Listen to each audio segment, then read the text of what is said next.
আর এই যে শেখ হাসিনা অনেক উন্নয়ন করেছে, সে এই যে ইউনুস আইসা কোনো উন্নয়ন করছে? এক মুঠ মাটি ফেলেছে?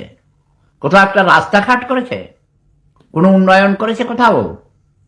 আগে 50 টাকা চালের দাম ছিল, সবাই কইতে বেশি বেশি, হাই হাই 10 টাকা কেন করবে, কইছে করে নাই।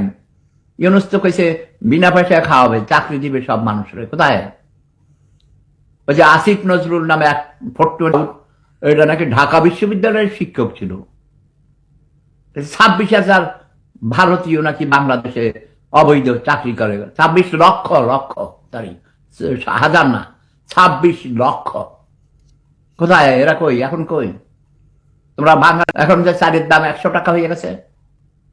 আমার দেশের মানুষেরও খারাপ, বাংলাদেশের মানুষেরও ব্যায়াম, বেইমান, নিমখারাম, ছোট লোক, মিথ্যুক, ধোকাবাজ, চোর চোর ডাকায়।